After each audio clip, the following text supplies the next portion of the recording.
Ya, PT Indo Tambang Raya Megah Tbk melaporkan realisasi aktivitas eksplorasi di sepanjang kuartal 4 tahun lalu. Iya pemirsa, pada periode tersebut aktivitas eksplorasi menyedot anggaran sebesar 12,55 miliar rupiah dengan kegiatan eksplorasi dilakukan melalui sejumlah anak usaha.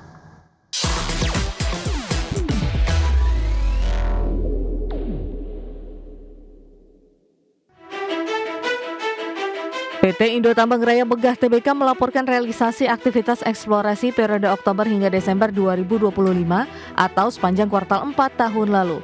Perseroan menyedot biaya eksplorasi 12,55 miliar rupiah dengan kegiatan eksplorasi dilakukan melalui sejumlah anak usaha. Eksplorasi digelar melalui anak usaha dengan izin perizinan karya pengusahaan pertambangan batubara, yaitu Indominco Mandiri, Traubaindo Coal Mining, Barinto Eka Tama, dan izin usaha pertambangan yaitu Tepian Indah Sukses dan Nusa Persada Resource. Kegiatan pengeboran yang dilakukan pada periode Oktober hingga Desember 2025 tersebut merupakan kelanjutan aktivitas periode bulan sebelumnya. Kegiatan eksplorasi dilaksanakan Departemen Geologi dengan fokus utama aktivitas pengeboran pre-production dan development dengan metode lubang terbuka atau open hole dan pengeboran inti masing-masing anak usaha perseroan. Salah satunya aktivitas eksplorasi yang dilakukan misalnya operasional pengeboran Traubaindo Coal Mining di area Blok Selatan di Bantian Besar Kutai Barat, Kalimantan Timur dilakukan kontraktor jasa pengeboran PT Cosciendo Teknik. Pada periode Oktober hingga Desember 2025 telah dilakukan pengeboran pre-production Blok Selatan pada 23 lubang pengeboran. Berbagai sumber IDX Channel. Pemirsa, emiten rental kendaraan dan logistik PT Adi Sarana Armada Tbk atau ASSA kembali melakukan aksi korporasi. Ya, perusahaan menyuntikkan modal tambahan senilai 20 miliar rupiah ke anak usaha PT Duta Mitra Solusindo. Emiten rental kendaraan dan logistik PT Adi Sarana Armada Tbk kembali melakukan aksi korporasi. Perusahaan menyuntikkan modal tambahan senilai 20 miliar rupiah ke anak usahanya PT Duta Mitra Solusindo. Langkah ini dilakukan untuk memperkuat struktur permodalan dan mendukung pengembangan usaha ke depan. Sekretaris Perusahaan Jeffrey Fandi Tunjungan menjelaskan, peningkatan modal dilakukan pada 9 Januari 2025. Penambahan modal ini dibutuhkan agar PT Duta Mitra Solusindo dapat menjalankan kegiatan usaha secara optimal dan diharapkan memberikan kontribusi positif bagi kinerja grup. Informasi ini disampaikan dalam keterbukaan informasi ke Bursa Efek Indonesia. Sebelum transaksi, modal dasar PT Duta Mitra Solusindo tercatat 1 miliar rupiah dengan modal disetor 51 juta rupiah. Setelah suntikan dana, modal dasar meningkat menjadi 30 miliar rupiah dan modal disetor menjadi 20,51 miliar rupiah. Akibat transaksi ini, presentase kepemilikan pemegang saham minoritas mengalami dilusi. Berbagai sumber IDX Channel. Presiden Prabowo Subianto meresmikan 166 sekolah rakyat secara serentak yang tersebar di 34 provinsi dari Sumatera hingga Papua.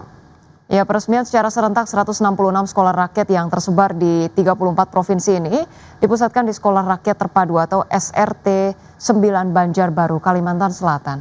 Presiden menegaskan hadirnya program sekolah rakyat ini diharapkan menjadi motor penggerak pemerataan kualitas pendidikan anak bangsa dari Sumatera hingga Papua. Hingga saat ini sejak mulai beroperasi pada pertengahan 2025, program sekolah rakyat ini telah menampung hampir 16.000 siswa dan menyerap lebih dari 7.000 tenaga pendidik serta kependidikan di tahap perintisan. Pemerintah sendiri menargetkan pembangunan infrastruktur pendidikan hingga mencapai angka 500 sekolah. Kita tergerak, teringat, kenapa? Kita teringat, bayangkan kalau waktu itu saya dan menteri-menteri tidak ambil sikap yang berani. Mari kita berbuat yang mungkin tidak lazim. Kita bikin sekolah yang terbaik, sekolah berasrama untuk mereka-mereka yang mungkin tidak punya harapan. Mereka yang dari keluarga yang kondisinya tertinggal. Saudara-saudara, anak-anak sekolah rakyat, murid-murid, anak-anakku, jangan kau kecil hati, jangan kau malu. Orang tuamu hanya buruh atau hanya petani miskin atau hanya tukang pemulung. Jangan kau malu. Mereka mulia, mereka kerja keras, halal, bekerja dengan keringat untuk masa depanmu. Jangan pernah kecil hati. Ya, sementara itu pemirsa, Menteri Sosial Saifullah Yusuf menegaskan sekolah rakyat bukan hanya sebagai pendidikan bagi anak-anak yang putus sekolah, melainkan sekolah rakyat menjadi salah satu jembatan bagi keluarga kurang mampu dalam mengubah nasib kehidupan melalui jalur pendidikan. Dalam peresmian 166 sekolah rakyat di 34 provinsi secara serentak dari Sumatera hingga Papua, Mensos Saifullah Yusuf mengatakan banyak harapan dari keluarga kurang mampu yang mulai tumbuh usai anaknya mengenyam pendidikan di sekolah rakyat. Dalam menjalankan sekolah rakyat, Kementerian Sosial menggandeng banyak pihak dalam mengembangkan minat dan bakat dari peserta didik sekolah rakyat. Selain mendapatkan pendidikan akademik, Mensos menegaskan pengelola sekolah rakyat bekerja sama dengan Kementerian Pendidikan Tinggi, Sains, dan Teknologi untuk memberikan pendampingan. Gus Ipul menyebutkan di sekolah rakyat juga melatih potensi wirausaha dari para peserta didiknya. Hal tersebut sebagai langkah untuk menyiapkan lulusan sekolah rakyat yang tidak hanya terampil di bidang akademik namun juga berpotensi menjadi pengusaha-pengusaha mandiri.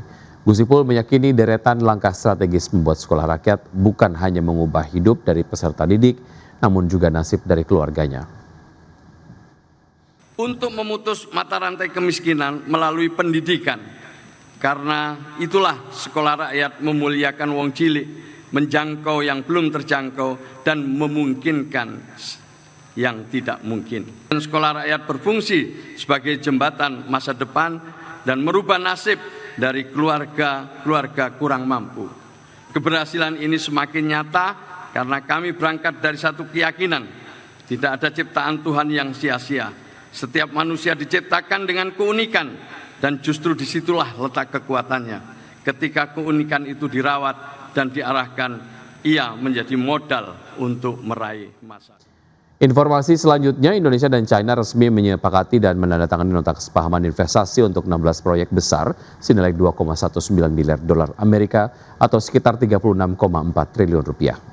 Ya, kerjasama mencakup berbagai sektor strategis yang tertuang dalam Two Countries Twin Parks. Pemerintah Indonesia dan China resmi menandatangani nota kesepahaman investasi untuk 16 proyek besar senilai 2,19 miliar dolar Amerika atau sekitar 36,4 triliun rupiah. Kesepakatan ini menjadi bagian dari skema Two Countries Twin Parks atau TCTP untuk memperkuat kolaborasi industri kedua negara.